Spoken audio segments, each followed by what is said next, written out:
കിങ്ങിണിയും കല്ലുവും.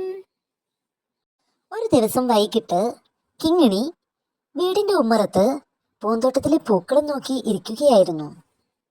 ആഹാ, പൂന്തോട്ടമാകെ പല വലിപ്പത്തിലും നിറത്തിലുമുള്ള പൂക്കളെ കൊണ്ട് നിറഞ്ഞിരിക്കുന്നു. എന്ത് രസ! കിങ്ങിണി അങ്ങനെ പൂക്കളെ നോക്കിയിരിക്കുമ്പോൾ അതാ അതിസുന്ദരിയായ ഒരു ചിത്രശലഭം. അത് പറന്ന് വന്ന് കിങ്ങിണിയുടെ പൂന്തോട്ടത്തിലെ ഒരു പൂവിൽ വന്നിരിക്കുന്നു. അപ്പോൾ കിങ്ങിണിക്കൊരു രസം തോന്നി. കിങ്ങിണി പൂമ്പാറ്റയെ പിടിക്കാനായി പതുങ്ങി പതുങ്ങി ചെന്നു. കിങ്ങിണിയുടെ കൈകൾ പൂമ്പാറ്റയുടെ അടുത്തെത്തിയപ്പോഴേക്കും പൂമ്പാറ്റ ഒറ്റപ്പറക്കൽ. പൂമ്പാറ്റ പറന്നു പോയി പൂന്തോട്ടത്തിലെ മറ്റൊരു പൂവിൽ പോയിരുന്നു.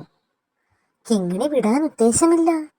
അവൾ വീണ്ടും പതുങ്ങി പതുങ്ങി ചെന്ന് പൂമ്പാറ്റയെ പിടിക്കാനായി കൈകൾ നീട്ടി. അതാ വീണ്ടും കിങ്ങിണിയെ പറ്റിച്ച് പൂമ്പാറ്റ ഒറ്റ പറക്കൽ. അത് വീണ്ടും കുറച്ചുകൂടി മാറി വേറൊരു പൂവിൽ പോയിരുന്നു. എന്നിട്ട് കിങ്ങിണിയെ നോക്കി കളിയാക്കി ചിരിച്ചു.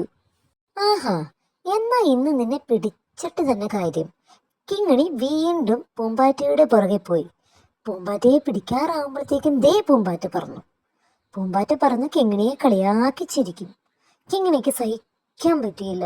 കിങ്ങിണി പൂമ്പാറ്റയുടെ പുറകെ പോയിക്കൊണ്ടേയിരുന്നു. അങ്ങനെ കിങ്ങിണിയും പൂമ്പാറ്റയും ഒരുപാട് ദൂരം പോയി. പെട്ടെന്ന് പൂമ്പാറ്റയെ കാണാതായി. അപ്പോഴാണ് കിങ്ങിണി ചുറ്റും നോക്കിയത്.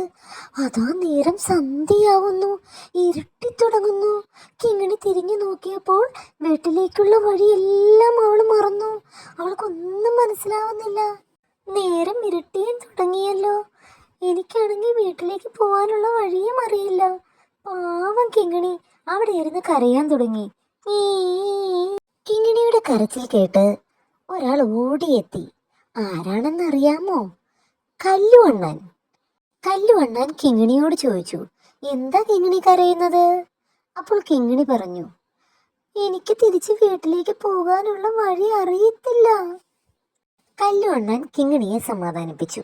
കരയണ്ടാട്ടോ, നിന്നെ ഞാൻ വീട്ടിൽ കൊണ്ടാക്കാം. അങ്ങനെ കല്ലുവണ്ണൻ കിങ്ങിണിയെ വീട്ടിലേക്ക് കൊണ്ടാക്കി. കിങ്ങിണിക്ക് സന്തോഷമായി. അന്നു മുതൽ കിങ്ങിണിയും കല്ലുവണ്ണാനും ഒറ്റ ചങ്ങാതിമാരായി.